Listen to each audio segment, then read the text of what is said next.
that shows that you did attend for today's webinar. It will be sent via the Adobe Connect thank you email as well. Please note that individuals who are virtually signed into today's webinar, meaning that you are actually virtually signed in, those are the individuals who will receive the certificate. So please make a note of that. If you are virtually signed in, please note that you will be able to receive your certificate. If you're not virtually signed in, unfortunately, you will not be able to receive your certificate for attending for today. But if you did attend and you have any questions, you can contact the help desk for any assistance as well. Please note that at the conclusion of today's webinar that we will provide you with a survey. The survey does help us to improve our training as well. And so with the approving of our training, it helps us to make our webinars better.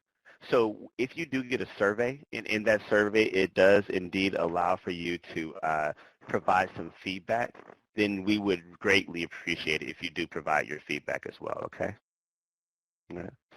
And then the last thing that I will do is check in with my colleagues to see if they are on as far as my hosts go. It looks like everyone is able to rejoin. So I would ask if,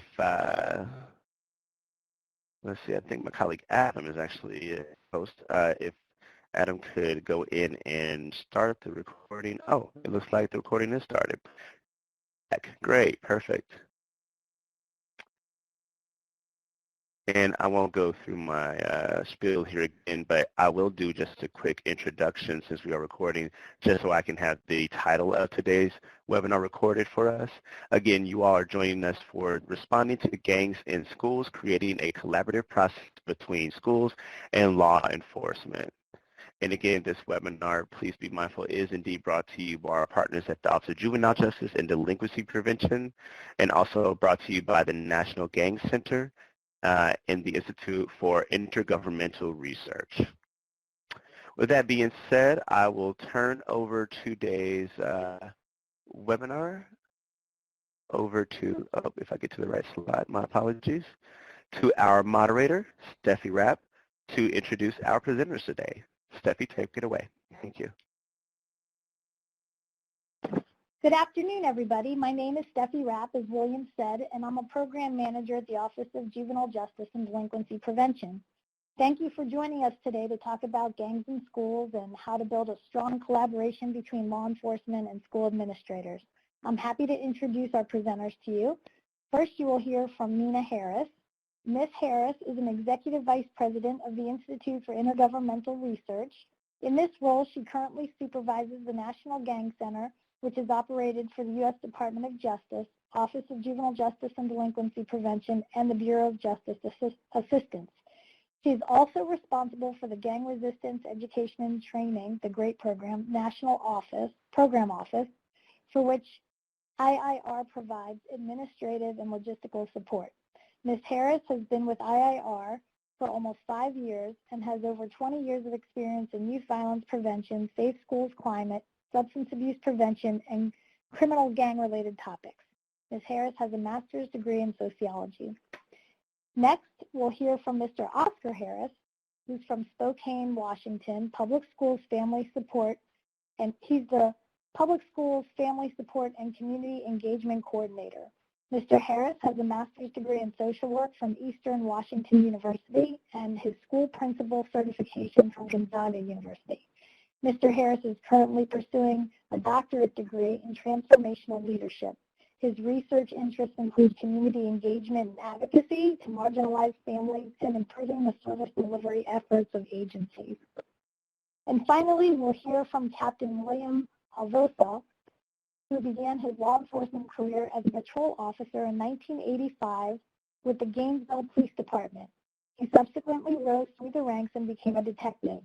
He later led the Youth and Community Service Bureau and implemented policies to reduce school suspensions and contact between law enforcement and minorities.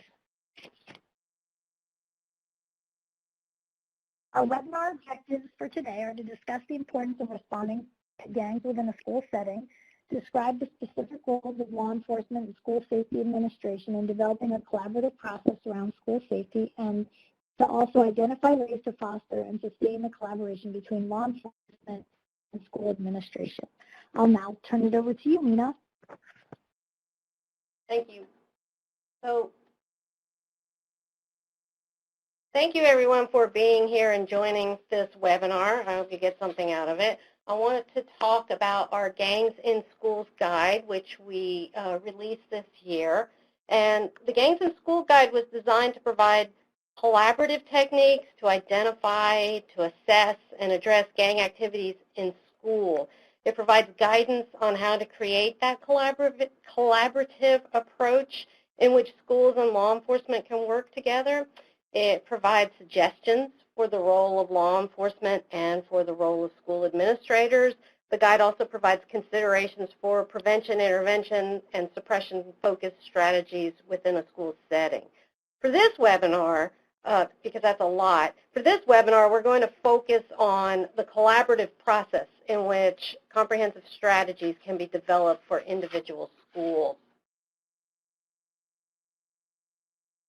So before we jump into these topics, this topic of collaboration, let's set the stage on some of terms and some statistics. So as many of you may know, there's no universal definition of gangs. There are various definitional approaches through research perspectives. There are federal and state statutory definitions that define gang member, and gang-related criminal activity. If you'd like to research your state statutes that are related to gang status and criminal gang activity, you can go to our NGC website and look at the gang-related legislation database. We have a link up on that slide. Keep in mind, it's not illegal to be a gang member. When diagnosing, so the approach that we take when diagnosing your gang problem within your school and what to do about it, don't get hung up on definitions, what this research definition says or this or that. Focus on, self-identification of individuals as gang members. So if a student is claiming a gang, then they are self-identifying as a gang member. Focus on patterns of behavior, and this is key, patterns of behavior by both the gang-involved youth and the group that they associate with. So researchers may debate the definition of gang, but we find that in a school setting, the kids, they know about the gang presence in and around their schools, and the school resource officers who are in tune with the students at any given school, they know about the gang presence in a school. So in order to assess gang activity in and around schools at the national level, the School Crime Supplement to the National Crime Victimization Survey asked students ages 12 to 18 if gangs were present at their school during the school year in 2017. All gangs, they asked about all gangs whether or not they were involved in violent or illegal activity. About 9% of students reported there were gangs in their schools in 2017. Breaking this down further by urban, suburban, and rural areas, students reported higher percentages of gang presence in urban area schools. So to break this down even a little farther, the percentages of students in 9th through 12th grade who reported a gang presence at their school during the school year were higher than the percentages of students in 6th through 8th grade in 2017. About 11% of 9th and 10th graders and 10% of 11th and 12th graders reported the presence of gangs in their school. So I show this because this pattern of statistics corresponds to what we know through research, that the prevalence of gang involvement increases in late childhood, peaks in middle to late adolescence, and then decreases during the transition from middle adolescence to early adulthood. As a way to understand this process of gang involvement or gang joining, and at the same time as a way to view it as windows of opportunities to link age-graded programs from childhood to adolescence that support gang prevention and gang assistance is through this diagram developed by Dr. James Howell. And you can, as you look at it, research has established numerous risk factors that correspond with the life course process. The continuous influence of risk and protective factors at certain developmental stages is illustrated in this slide. The top section shows the major risk factor domains that influence a variety of youth behavioral problems: family, school, peer group, individual characteristics, and community conditions. So at birth, or even beginning prenatal, the biological family is the central influence on infants and children. During preschool, and especially in elementary school and onward, the array of risk factors expands as some children are exposed to negative influences outside of the home, particularly school problems and delinquent or gang-involved peers. Family, school, and peer influences continue from childhood to young adulthood, although family influences gradually fade as friends become more important. In addition, individual characteristics and community factors can come into play at any point during childhood or adolescence. In other words, risk factors accumulate with age, and they become stacked on one another, contributing to multiple problems of behavior. So the type of prevention and intervention strategies applied throughout these developmental years should be targeted and informed. For example, social, emotional, and learning programs are effective for at-risk elementary age students. For middle school age children, they're effective coping and life skills programs and cognitive and behavioral regulation programs and other youth development programs. For later in adolescence, more intensive gang assistance intervention programs will be necessary for individual youth, and of course always keeping community and school safety as a paramount priority. More targeted suppression strategies might become necessary.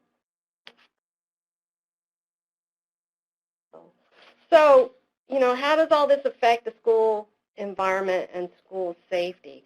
So nationally, we saw that percentages of students who reported that gangs were present in their schools, it's actually decreased from 2001. It's been a steady decrease from 2001 to 2018. In 2001, 20% of students in schools were reporting gang presence in their schools. Now, as we saw, it's about 9%.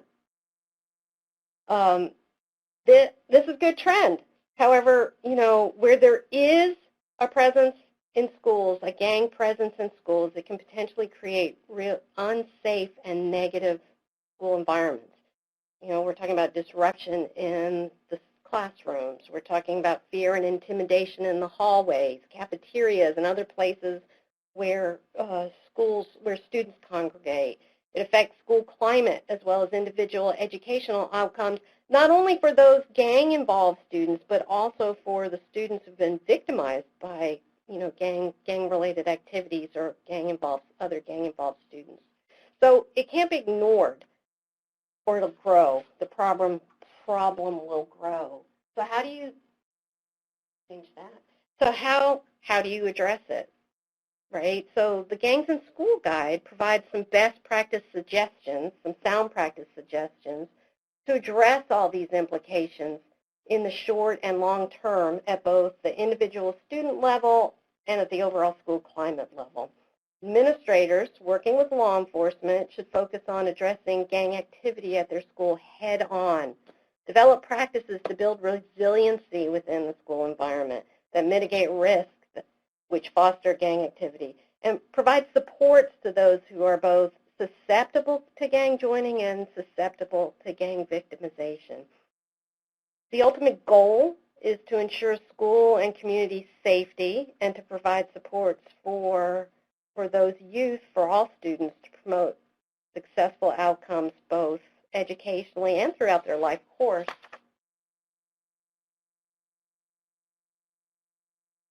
There we go. So a framework for collaboration. So where do we start? If you go back to the guide, if you look through the guide, you'll see a wealth of information on suggestions that we've talked on all these pieces about mitigating and protecting and responding to gangs.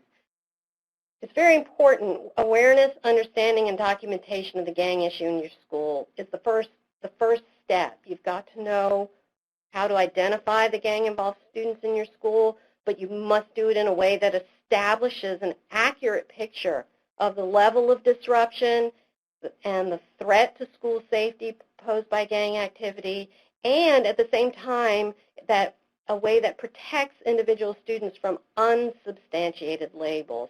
And we tell you in this guide that the best way to do this is done through sharing and validation of information between schools and law enforcement. Once you have a handle on what is really going on in your school, develop a range of prevention, intervention, and suppression strategies, and there's numerous suggestions in the guide. So administrators can't do this alone. The schools can't do this alone. It should not be considered their responsibility to do it alone. It really is the responsibility of everybody who has a stake in community safety, school safety, youth safety, and youth empowerment. The key to success is to develop collaborations among agencies and organizations that have that stake in community and school safety. So this is where I'm going to hand it over to Oscar and to Will, our key presenters, who both have experience in dealing with gang issues in their schools and how they are part of a collaborative process in responding to these types of gang-related issues. So thank you very much. I'm here for questions, and I'm going to turn it over to Oscar. Yes, good morning, evening, not evening, but afternoon, I guess, depending on where you're at.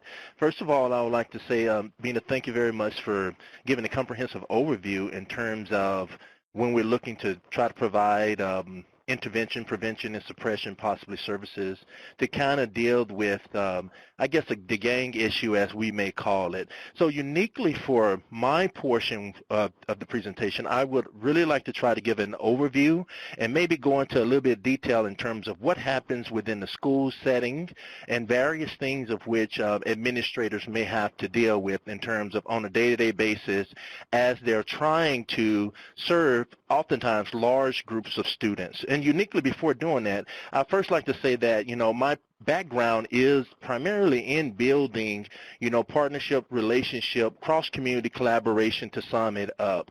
I've uniquely had the opportunity to work with various community organizations as well as federal entities that pretty much target certain type of at-risk behavior. Gang involvement is one of those particular things that we look at. And so when I'm sharing the presentation, please keep in mind that I'm coming from a lens of being, a school administrator, a district office administrator for, over a decade now, but I started previously in the community, which has given me, I think, a unique perspective on how the two type of systems can actually come together and to work.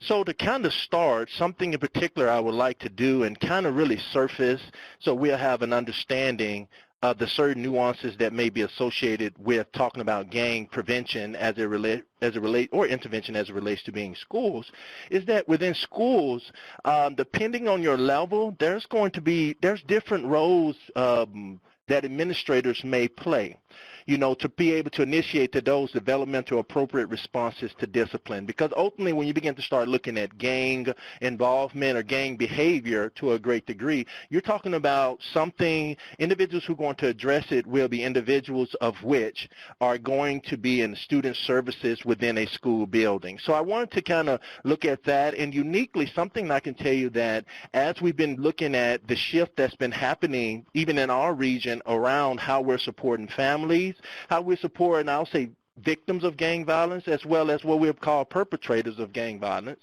Something that's come very much into play is our ability to really begin to start focusing on that family and that community engagement and building those meaningful relationships between all stakeholders that's involved within the education systems as well as communication with the community systems, because ultimately all of it is interconnected, and you cannot disjoin it any manner and really get at what you're trying to get at as far as trying to provide holistic services for all families.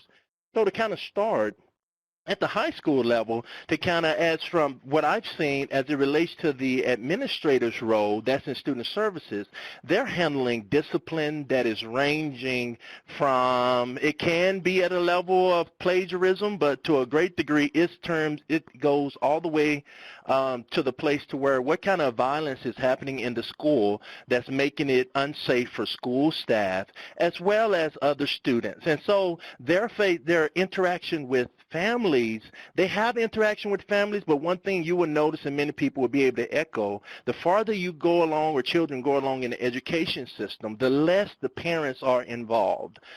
You have different anomalies that do happen with families being involved, even more at the high school level, but that's rare. And so it automatically lends itself to providing a unique nuance to when you begin to start looking at gang prevention and other discipline. You're talking about an administrator who is working with someone who is entering into adulthood, but at the same, for all intents and purposes, have not quite made it to understand the consequences of their behavior. Even when you look at neuropsych and biology and everything, we look at the human brain, especially I'll say males in particular, it's not even fully developed even yet when they graduate from high school. So to move on, when you look at the middle school level, administrators who are working in student services, they are dealing with behaviors that's going to have to do with those preteens and actually teens or individuals who are just transitioning in our region. Back up a little bit, middle school currently is from 7th through 8th grade. And so they are transitioning out of the 6th grade, which in some areas that's considered middle school, but there are yet still elementary students from my opinion, in many regards, but they're just starting to develop as much, and they're starting to develop their sense of autonomy. Family involvement is kind of there, but to what I've seen and what I've experienced is that it's not as much, and it becomes even more complicated because this becomes a very challenging time for families to begin to start working to be working with their, I'm calling them kiddos, to be working with their children because of the different things that are happening. The social pressures that are happening, the school pressures that are happening, you will notice more instances of bullying happening, and you'll notice youth become even more impressionable. And so gang recruitment and different types of things can become a factor when you begin to start looking at the middle school as individuals are trying to develop their identities. And school administrators that handle discipline have to deal with all these nuances while keeping in mind that the students have not quite made it to that place to where they're settling even more as far as mentally and emotionally and physically as well. And lastly, looking at elementary school, which we are seeing a trend. We are seeing a trend in which some individuals have asked our elementary students involved in gang activity. I'll say to a great degree you will see it. It may look different from the other areas, but yes, they're involved because they're going to have peers. They're going to be impressionable as well, being followers of individuals in the community and stuff, and so you will begin to start seeing those elements. So I just want to give a quick brief view of that so we can kind of set the basis and the foundation as it relates to when we're talking about administrators, different roles at different levels. Next, another thing that is worth mentioning is that when we look at discipline within a school that administrators have to administer, whether we're talking about plagiarism and to violence that happen in a school, traditional models, as many individuals probably remember, have revolved around there being this cookie-cutter model in which individuals could actually look down a menu and say, oh, Johnny actually violated the rules in this particular area, so this is the consequence of punishment. That's changing because often many individuals know that that has been linked up to our school-to-prison pipeline or disproportionality that we're contending with and we're researching right now.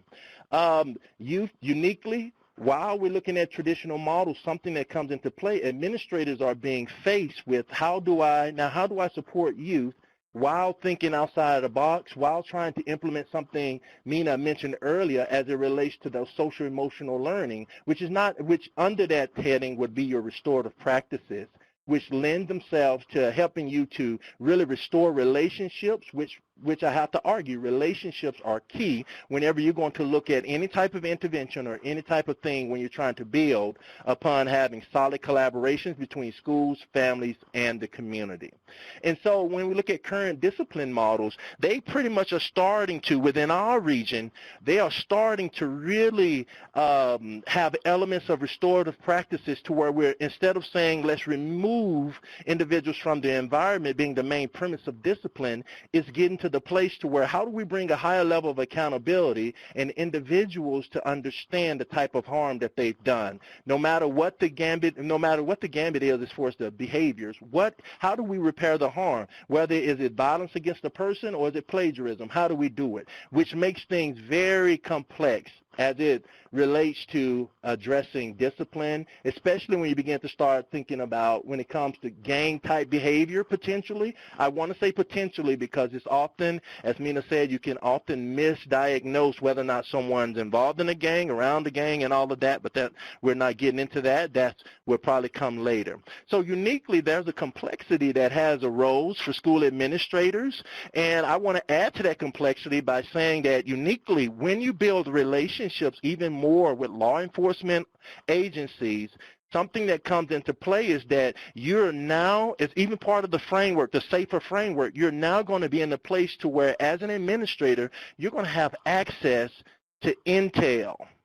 And that intel, to a great degree, is going to affect your ability to take on a traditional role as an administrator in which you are implementing discipline. So that's something that's worth noticing. Even though it's very valuable intel, it can be somewhat challenging to figure out what do you do with it.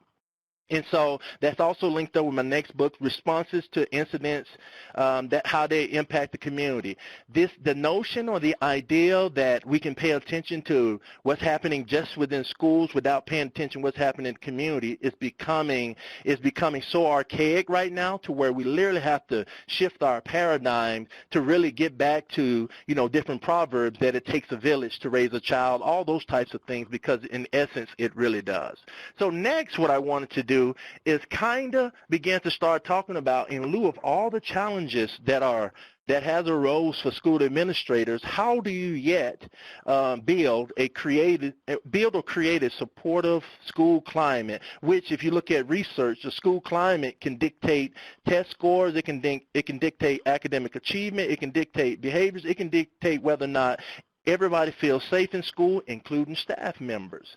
So that's something that's worth knowing. So I would say administrators, another thing that must be added to what the job role, job title unofficially to an administrator is what resources do I need to broker to be able to really work with families and stuff, because we can't operate within vacuums.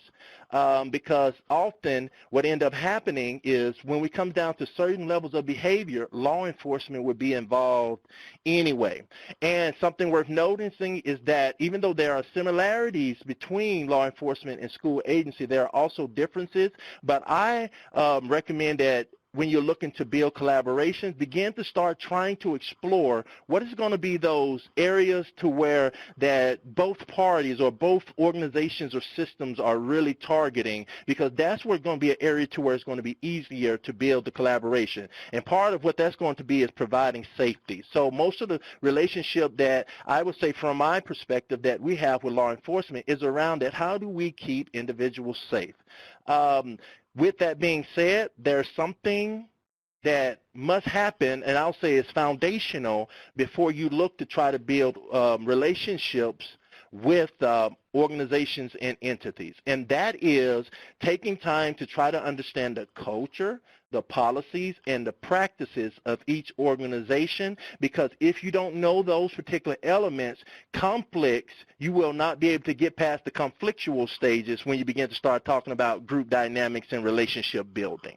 Next, Continuing with that, I will say uniquely as some examples within the Spokane context of different types of strategic partnerships that we have been able to build that has actually helped us with some of the data that I will be kind of showing a little bit later on, is us being able to have strategic partnership in programming. And what I mean by that, the great program that is offered definitely by the OJJDP and the Gang Institute to a great degree has helped us as we begin to start formalizing and building relationships and giving a framework in which we can begin to start initiating within the schools definitely prevention efforts. And what I mean by that, upon being part of the program, we had to our community resource officer or school resource officer, as they call sometimes, went through particular training around gang involvement, gang prevention, and et cetera, and actually brought the training back to schools, and we began to start integrating it within schools at certain levels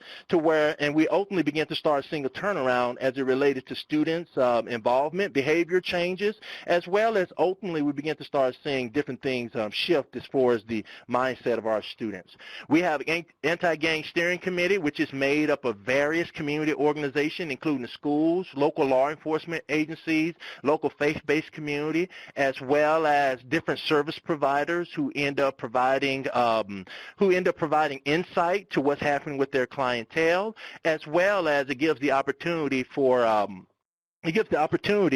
everybody to begin to start supporting the systems, which end up turning out to be the best thing for youth, because ultimately one thing I would have to say, digressing, the fragmentation of the systems, them not being able to work together, serving the same clients, can actually do a disservice to families. So another thing we have is the youth police initiative, to where we have police department have officers who actually linked up with school-age children, and they began to start sharing their stories and stuff to build closer relationships, which began to start bringing down the fear between law enforcement and students. We have Police Action League, Activities League, which is typically goes during the summer months to keep kids involved, and we partner with the police department, local police department, to kind of supply resources as far as children and even our CROs. And we have Mentoring Today's Youth to kind of sum it up, which is a community organization that was spurred by a faith-based community leader who has extensive knowledge about working with gang-affected population and individuals who are involved in gang activity. Next, in terms of looking at how we was able to really foster the relationships, and I think something that's even more important is when you're thinking about fostering relationships, you also want to be keeping in the back of your mind what it means to sustain them, because it's oftentimes everybody get excited when it's time to start things. It's sustainability that I think most individuals have challenges with. And to accomplish this, I say you have to work closely with law enforcement agencies or within the school resource officers to begin to start jointly coming together with a vision of what collaboration should look like and can look like within the confines and boundaries of each organization and agencies. Overcoming challenges. For administrators, something that becomes important as these relationships are being built, administrators have to change the mindset to say that I have to be more involved in the community for the whole purpose of being able to foster a safer and more positive learning environment for all students, because at the end of the day, it's all students that we're tasked with working with.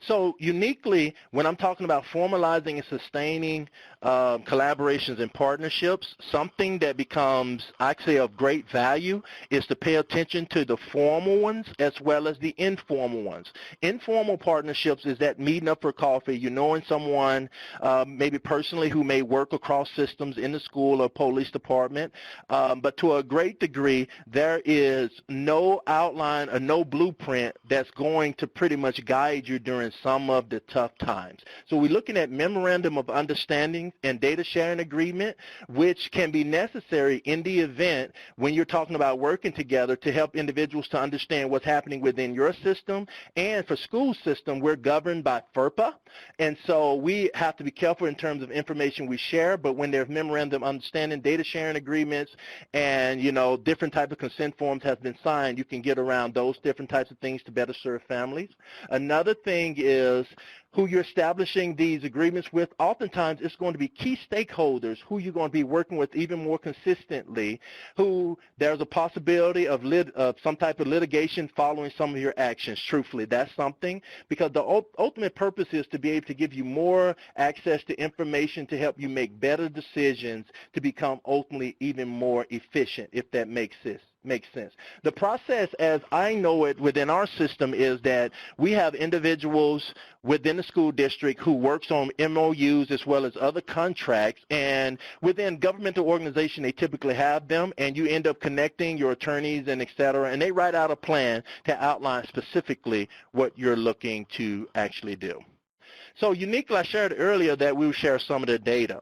One thing that I would say kind of contributed to a change in our arrest data within Spokane Public Schools, because if you note, 2015, 2016 from the slide, we had like 806 type of arrests, and then you look a year later, 2016, 2017, we went from that number down to 117. A few factors came into play. One thing is that we have wonderful relationships that had been formed. Another thing that came into play is that internally, since we focused our efforts on looking at social emotional learning, restorative practices, it changed the mindset of how we work with behavior, and we added interventions such as mentors to target high-risk behaviors was another element that really helped us to get at these numbers. So as I'm concluding, something that I want to kind of share that I think is very worth noting is that looking at lessons from the field is I would tell you, take time to really develop the memorandums of understanding and data sharing agreements, because when you need them, you need them. When you don't, you don't. But when it's time to look at them, you want them to be concise and to specifically outline what you're looking at. Another thing is monitor potential conflict in political interest. I'll say in particular because we work with local law enforcement. One particular department, our sheriff department, the head sheriff, is that's an actual elected official, so that automatically brings certain nuances to it that can bring challenges that you'll want to think about. And another thing, ultimately, as I'm concluding, that I would have to say, and I think, believe it or not, this is one of the most critical things when you get relationships going, is commit to working through difficult situations, disagreements, and et cetera. By the pure nature of a school system which is designed for the total purpose of educating, to be combined with and collaborating with a law enforcement agency that is designed to serve and protect through enforcing rules and regs, there are difficult situations that will arise, but I'd say right off the bat, if you commit to working through them from both sides, you normally can work through them. They happen quite often, but we have processes, and through building relationships, we've been able to stand the test of time for over a few years now. We've been able to do that. So again, I want to thank everyone for tuning in, and so at this time, I want to turn it over to one of my other co-presenters. Hey, good afternoon, everybody. My name is Will Halvosa with the Gainesville Police Department. And I've got just a few slides I'm going to present, and probably within the slides I'm going to add some comments. So just real briefly, my experience, like Mina talked about at the beginning, is as a detective division, I think is mostly where I served about 28 of my 30 years in law enforcement. My last 4 have been in community and youth services, and I think it's at that point I sort of had this epiphany in terms of why we were doing some of the stuff that we were actually doing. So we were really challenging maybe some of our practices here in Gainesville. So Gainesville, Florida is located in north central Florida, home of the Fighting Gators, and we have about 307 sworn officers and probably 100 civilians. And our population is about 140,000, probably more like 160 when the students are in town. So just a quick snapshot maybe of the community that we police. So the first thing I wanted to talk about was redefining the role of law enforcement. So I think by and large, and I'm going to speak to the law enforcement lens, and I want to, this also can connect to the educational lens as well, through teachers and deans, superintendents, principals, however you define your employees at your school. So we in law enforcement, I think about 6 or 7 years ago, especially in this community, we had to take a hard look at our legitimacy in terms of how we evolved, and we had to understand what we were seeing and why we were seeing it. So I think that's an important piece for everybody to understand, especially in the schools when they're embarking on some of these gang issues, because like they talked about earlier in the presentation, gangs are really synonymous for other disparities maybe that your community is experiencing. So there's a lot of reasons that kids join gangs, and being in a gang, like they said earlier, is not illegal.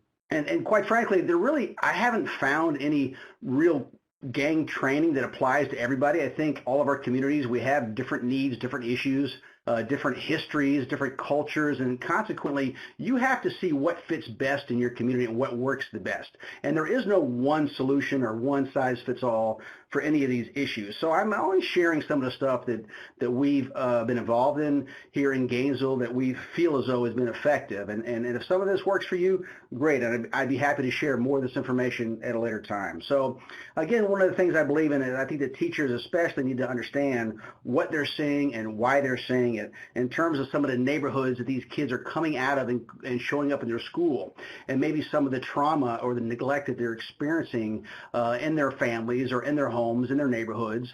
And I think we all have to understand again, what we're responding to and why we're responding to it. The example I give to officers is that, people just don't naturally wake up and say, you know what, I think I want to live in Section 8 housing. I want my son to be in a gang. I want my daughter to be pregnant. I want to be unemployed and uneducated.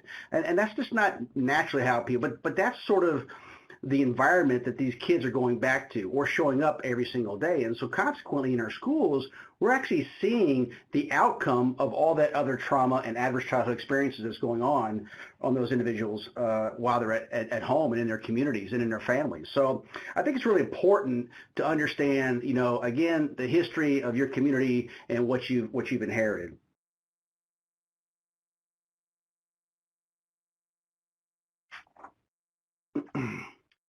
And so the challenge, I think, in law enforcement, we're always looking at, really when you police and having police for over 35 years, I guess, you always look at some of those communities that you're still policing. And believe me, they were probably still policing those communities before I became an officer back in 1985.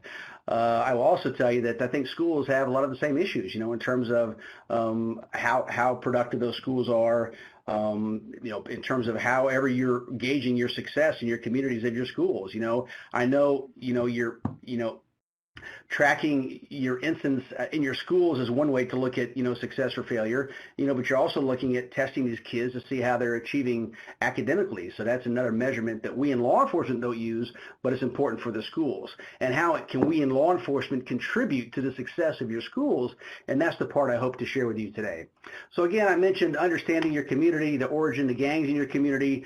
In Gainesville, we don't have as much of an issue with some of the more national gangs such as the Gangster Disciples or the MS-13, Bloods and Crips, but we do have hybrid neighborhood gangs that pop up regularly that have different names based on their streets, their neighborhood, something they see in the media, maybe a song. So we see that pretty regularly appear in our communities, I think, and it's really with some of the younger kids. And I know Oscar was talking about some of the middle school kids, and I think that's what we're really starting to see emerge and evolve in our community. So also, we want to,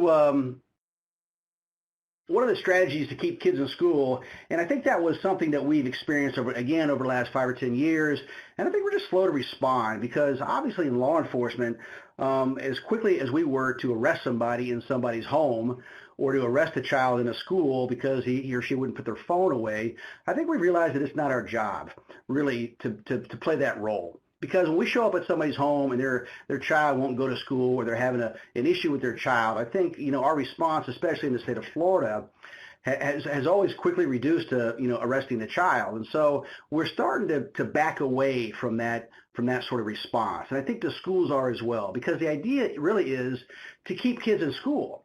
So we've again, capitulated a little bit. We're still saying, hey, if you have an issue, you can always call us, but we're showing up more in terms of being counselors and intervention specialists and life coaches and less so much as being that disciplinarian for that family or for that school. Because I think we need to, like I mentioned at the beginning, you know, our number one priority is public safety and school safety.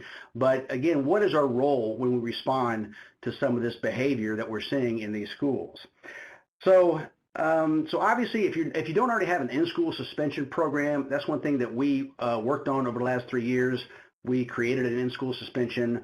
We obviously have an alternative school here in Alachua County, which is the county that serves Gainesville. We have 21 school resource officers. So we have the high schools, we have the middle schools, we have 11 elementary schools, and we have 2 alternative schools that we have school resource officers in. So I've got some data at the end of my presentation, which I'll share with you. And again, you know, we can only measure so much, I think, from the law enforcement perspective, but it's more about sort of redefining what is our role in these schools. And I think we've, again, acquiesced a little bit and allowed the schools, through their code of conduct, maybe to handle a lot of the discipline issues that are going on in the schools. So that was the MOU that we came up with the schools. But at the same time, we also involved other partners in the community that Oscar talked about. You know, we wanted our mental health experts, you know, our social workers. You know, we wanted after-school activities, you know, Boys and Girls Club, Big Brothers, Big Sisters. So when you talk about what resources you have in your community, you have to be inclusive of everybody, because everybody plays a role ultimately in the success of these youth being successful. And again, what success looks like, you know, that's probably for another webinar. You know, it's important to understand that all of these kids that are being raised in your community and raised by your teachers and law enforcement, I mean, we just have to help support those families, you know, and empower those families to do better. But all these kids that are now showing up on our radar with law enforcement, and we're probably sometimes, and I don't know what you're dealing with in your particular state or your community, but some of these kids do get shipped off to programs for 8 months or a year, but all these kids are coming back, okay? They're not coming back to Gainesville, Florida, and then moving to Montana or something like that. So we have to be smart and realize that we can't just expel kids from school or dismiss them, because once we kick kids out of the educational piece of it, which I'm a big advocate of, then that's when we start to see our real issues in our communities, in our neighborhoods, and that's when our police officers really have to work a lot harder that aren't assigned to the schools. So the other thing on this slide I talk a little bit about is really reinforcing trauma training, you know, again, adverse childhood experiences, civil citations. If you don't have a separate sort of accountability system in your community for your youth, I think you really need to look at creating one. OJJDP has a lot of information on civil citations and alternatives to arrest. I really recommend that you look at alternatives. So there's still an accountability, and I think if you look at those recidivism rates, in Alachua County and Gainesville, we have what's called teen court. So a youth is entitled to 3 civil citations, which is if he or she commits a misdemeanor in lieu of an arrest, they'll send him to teen court. And I think our recidivism rate in that program is about 3%. I think our recidivism rate when we ship kids off to placement programs or to children's prisons is about 60%. So we can see the real benefit of keeping kids in their community and working with those families. Obviously, this is training that we've gone through: fair and impartial policing, restorative justice, implicit bias, but really trauma and neglect and understanding, again, what I mentioned at the first slide, why are you seeing what you're seeing? I also encourage you to embrace restorative justice. Again, this is sort of a holistic approach to resolving some of the issues, and I'll give you a quick example. If you have a fight at your bus stop, you know, law enforcement traditionally or typically would show up and identify, you know, the primary aggressor. We'd make that arrest, and that would be the end of our case for the day. Now, understanding these 2 youth that are fighting at the bus stop probably obviously go to the same school. Maybe they share the same classrooms. They probably came from the same neighborhood, and they might be neighbors. And so there's a lot more that they do together. So the idea when you're having issues that involve crimes of violence, I really encourage you to take a look at restorative justice measures that brings everybody to the table in terms of who was impacted by that behavior. For instance, the parents might have been impacted. The mom, now this child gets suspended or can no longer take the school bus. The mom doesn't have a car. The teacher was impacted because that student's no longer in class. So everybody that's impacted or affected by a child's behavior is now brought to the table, and you have a restorative justice model. So if you're not embracing that or you aren't practicing that, I certainly would encourage you to take a look at some of the efforts and the outcomes. And by and large, I can tell you about 90% of the restorative justice conferences that we've had have been very successful. I'll talk real briefly about, again, this paradigm shift in law enforcement in terms of, typically we viewed ourselves that have been trained quasi-military, maybe as warriors. And obviously, you'll never hear me suggest that there be a reduction in high-risk training, active shooting training, defensive tactics. In fact, it's the opposite. I think we still need a lot more, especially in the state of Florida now, with active shooting training. So we're actually going through that with our schools right now. And if you haven't gone down that road yet, seriously, Florida's got a lot that we've learned over the last 11, 12 months that we'd be happy to share with you in terms of some of our responses and what we're doing and some of our training and ALICE training. So I would invite you to reach out to me if you were looking for something like that. And again, we want to make sure that at the same time we have the warrior training, but we also have this guardianship. We have empathy. We have a heart. And cops, unfortunately, nowadays we have to wear both hats. And I think that's the expectation of the community.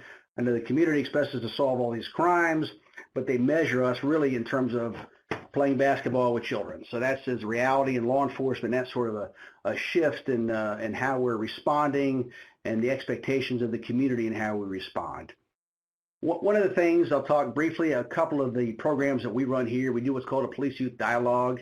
You could probably double those numbers. I think we've hit over 600 youth, over 500 officers. The county does them as well, and we do these monthly.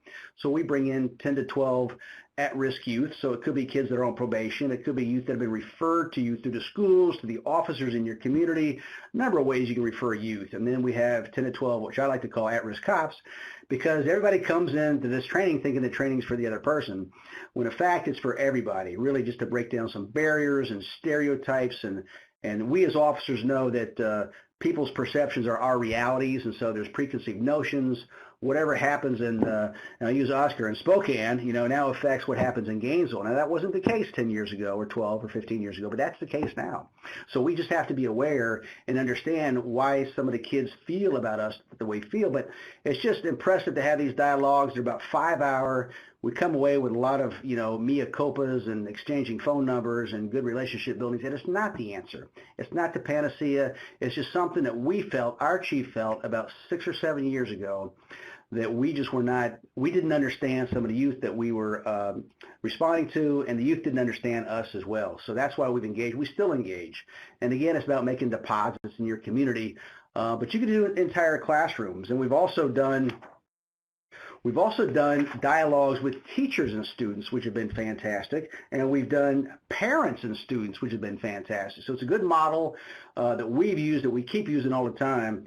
And I'd be happy to share additional information. Reach out to me if you're interested. We've done it at our university and our community college. Now, your community college benefit because most of the kids in your community go to your community college. That's a little different from your university, especially here in Florida. A lot of our kids, a lot of our youth are not really from this community. So again, it's additional information. Again, system of care, 6 or 7 years ago when we embarked on some of these changes, one thing we realized, we evolved from disproportionate minority contact to the school to prison pipeline to the system of care. Now, what this is, a monthly meeting that we drive because we feel like when law enforcement calls all these stakeholders to come meet, they all come. So it's beneficial. We have the facilities. We have the equipment to really house these kind of meetings. So once a month, we really address all these other wraparound services that these youth require. So again, when you're talking about gangs, looking at what else is driving that behavior, in terms of mental health, in terms of clothing, housing, transportation, what's happening with that youth and their family. I know it sounds like it's comprehensive and it's complicated. That's because it is. And so I think it's important. This is what's working for us, is our system of care. And again, I'm the one that kind of spearheads it. I'm the one that brings everybody together. And we talk about all these different issues that we're seeing in our community. So I would just share, and again, additional information can be shared with you if that's something that you are interested in as well. Quick other policies that we've engaged in. We don't arrest kids that are 12 years of age and younger. We don't feel like they have the cognitive ability to appreciate it. If you look at some of our data at the end of the slide presentation, you'll see how we really just reduced our arrests in schools. Obviously, if there's a gun brought to school, or if there's a little lascivious, a sexual battery, extensive bullying, we will make arrests. But by and large, we allow the school with ours. We write reports, but we allow the school to, and we have a state statute here in Florida that allows the school to handle some of this discipline. We also give the officers, like I mentioned earlier, a lot of discretion in terms of domestic violence. They don't have to arrest a child because kids and parents, it's not an intimacy issue that we saw back in the late 80s that we were experiencing. So we don't always make arrests on domestics, but we do write the reports. And again, we've enhanced our civil citations.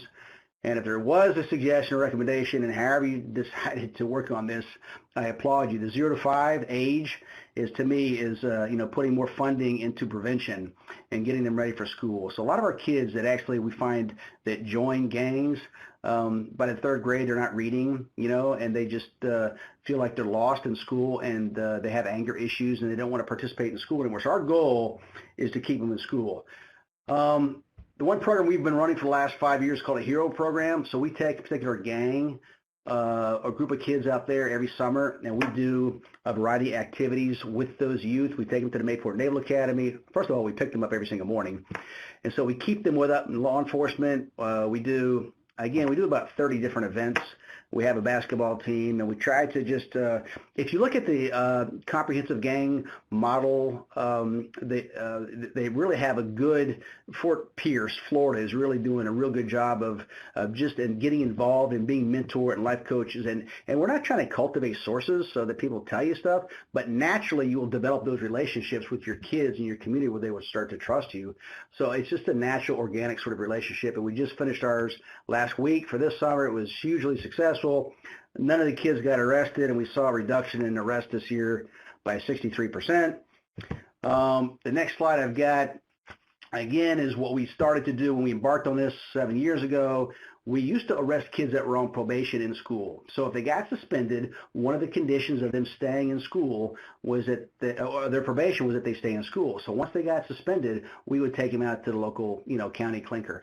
Why we did that, we didn't know. We just did it. So we just categorically stopped arresting kids on probation that were getting suspended from school, and we let the school handle it. And I think that was an obvious incentive in terms of some of the success that we're having. I will share with you that this idea that if you arrest a ton of kids at your school, you're going to create a good learning environment is kind of a myth. The reality is you arrest less kids in your school, you'll create a better learning environment for those kids, and you'll keep them in school.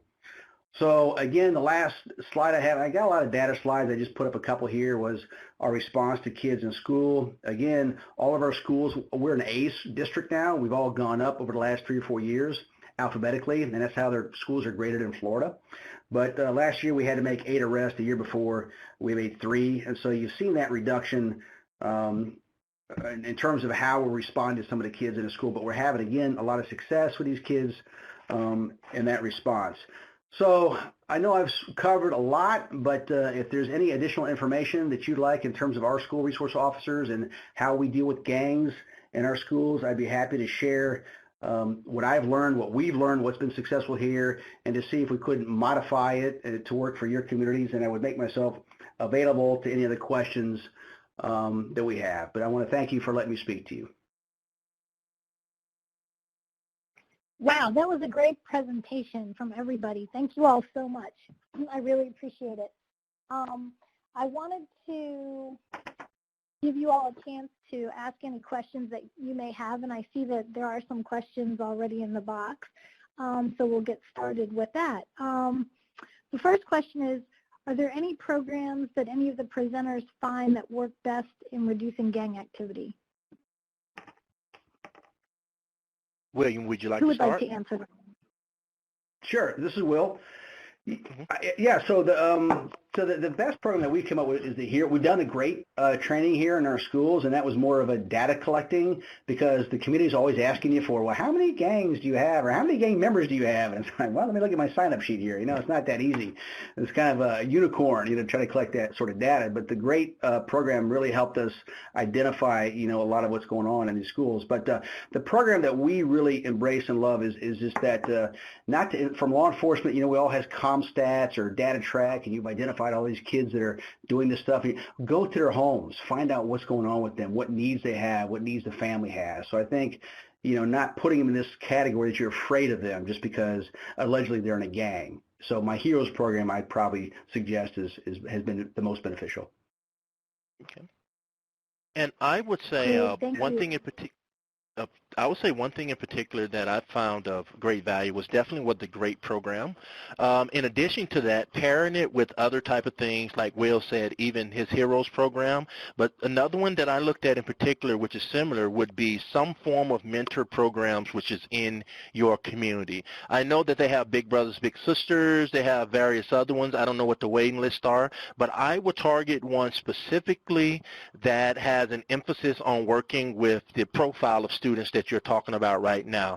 It's not uncommon, and this may take a little bit more legwork, for there to be an entity in the community or a group of people who may have backgrounds in being gang involved, who have a patch, who have cleaned up their lives, and who really want to give back and prevent some of the same things happen to other students that happen to them. And so I would, connect with local organizations, and I wouldn't discount your faith-based community. By all means, you may find some very passionate individuals ready to partner with you. And another thing, is going to save you on cost too. That's just a side note. I would also like to add that on the National Gang Center website, we have a tool called the Strategic Planning Tool, and within that there's a program matrix. It looks at the research on an evaluation on various programs around the country and puts them into matrices of risk factors and target age groups and risk and protective factors. And you can look through that matrix. We're always adding to it. Every year we go through a research project and add to it, but that will also help inform you on how to select programs that will help reduce gang activity or at least work with juvenile delinquents. Thank you, Mina, and everybody. Has anyone had contact with restorative justice liability claims in civil court? No. No. This is Oscar. I will say no, and I think if I'm understanding the question correctly, is, and help me out, so since I'm within the school, someone actually using restorative practices or justice to kind of, instead of going down a more punitive route, to kind of address the behavior? Is this the question? I don't know if it can be confirmed or not. That end up leading to a court case or anything like that?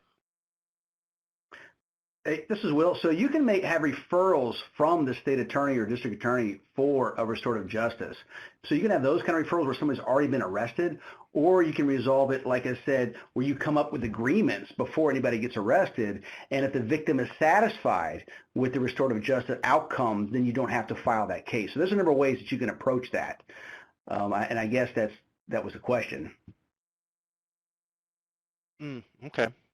Because I'll say within the schools, something, I'm sorry, who is that? Oh, no, go ahead.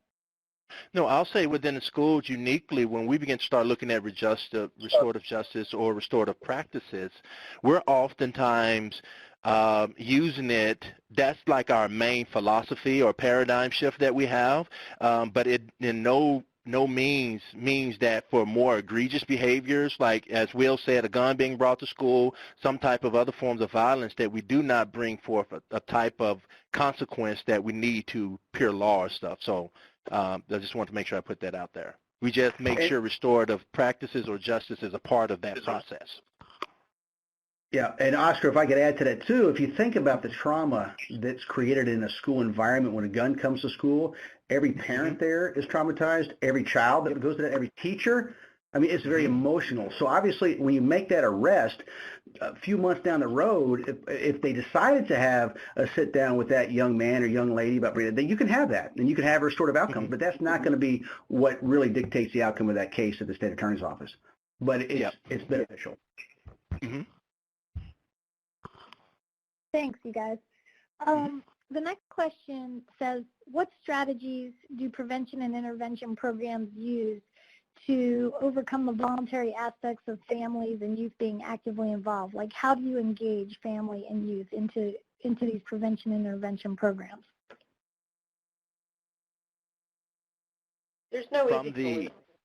I would agree. No easy solution. From the schools, I can tell you for our particular area, prevention, and when I say cross-community collaboration, it end up lending us so many benefits to us. Because uniquely, because of the partnerships that we have across the community with various organizations, agencies, we're able to leverage a lot of times our social capital as well as the relationship as a preventative measure, which is awesome.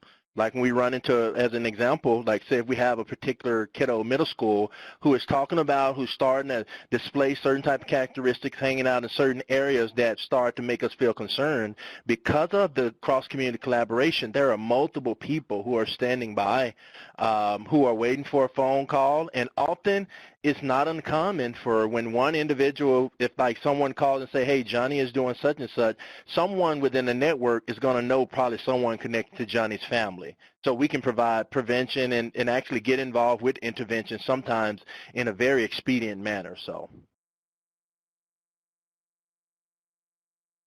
Do you all conduct home visits on occasion? We have individuals who do connect home visit. When I said the mentoring program that we have, the mentor makeup is individuals. One of them was out of LA, who is known for kind of starting he's of age right now, but he was known as higher up in one of the particular ones. And so him and the other group, being guided by myself as well as other law enforcement, they're doing home visits. They're at different places. They're going to hot spots. They're doing various things for us. Thanks. That's great. Thank you, Oscar. Another question says, I would like more information on this dialogue program. I guess we could get that sent in the other chat box if somebody has that, if Nina or one of you guys can send that. So let's see. How do you... They're referring to Will's Gainesville program. Right. So okay, my email address... Yeah, I'll put my email address on here. Go ahead. Great. Thank you, Will.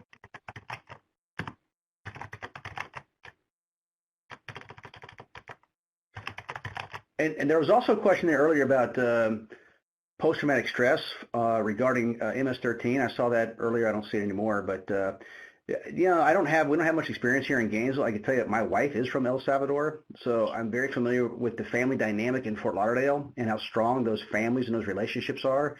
So I think there's got to be, the only way to really breach or to get involved in those sort of discussions is within the El Salvadorian communities, have those, because there's a lot of folks with a lot of relatives, I can tell you, even on my wife's side, and I think they're starting to really engage in some of that discussion in Broward County and Fort Lauderdale regarding some of those issues. But that's post-traumatic stress from what they've experienced in El Salvador and San Salvador. He's correct, the gentleman that mentioned about some of the post-traumatic stress from these kids coming up from Central America. Thank you, Will. Another question here says, how do you approach community providers to attend SOC meetings?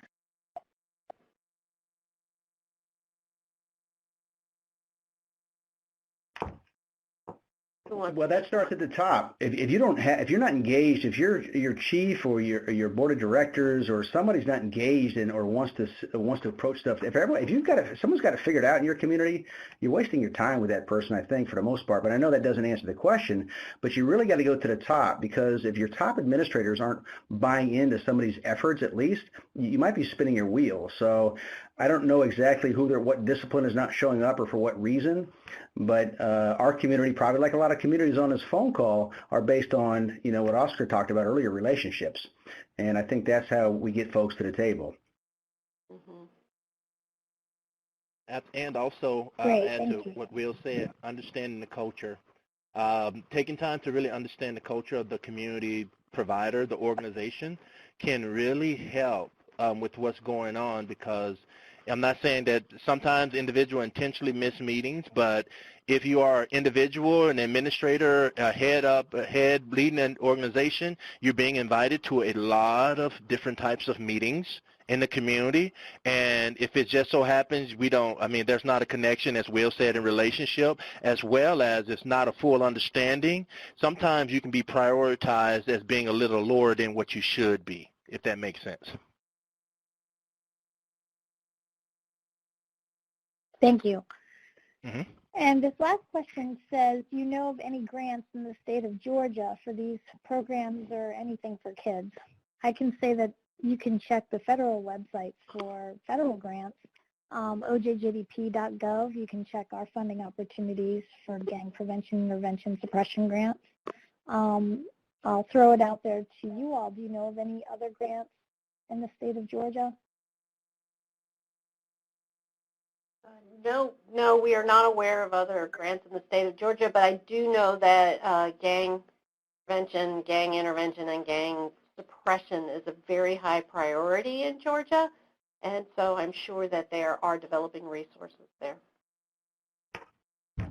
Great. Thank you, Mina. One last question just came in. How can researchers partner with the National Gang Center, schools, and law enforcement? Just contact us. Yeah. Mm-hmm. Just contact us. You can contact us through my through my email or through our website, nationalgangcenter.gov. Thank you, Mina. Sure. And one last question here, or two last questions.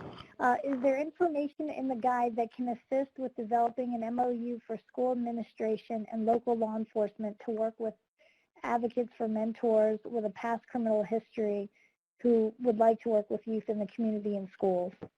So we don't, in that guide, we talk about MOUs, but we don't do any kind of a deep dive into how to develop them, like you said, but there are technical assistance that we could provide or resources that we could send you to work on that. Okay. And finally, will anyone be at the upcoming National Gang Conference in Chicago? Will any of you three be there? No. No, this is Oscar. Not at this time. This is Will, no. Okay, well, I want to thank the audience for participating and sending in questions. I want to thank our presenters again for participating on this webinar. And this concludes our webinar for today. And I'll turn it back over to you, Will, in case you have anything else you want to add for the participants. Yeah, sure. Steffi, can you hear me okay? Yes. Okay, perfect. Great. Yeah, well, thank you all, and we appreciate you all for joining us for today. Very great discussion. Thank you very much, Steffi, as our moderator. I also want to thank our presenters, Oscar, Will, and Mina, for a great discussion on this topic. But before everyone leaves, we do just have a few brief announcements for you all. Please note that you may contact Intact through the website displayed on this slide. You can stay up to date on the latest information by signing up for Intact's TTA listserv. Also, don't forget to check us out on Facebook at OJJDP TTA. You may also contact OJJDP via the help desk by following the contact information on this slide. Do you have and technical assistance need? If so, please visit JDP's 60 platform to submit a request. The location for the website for that platform is here on this slide.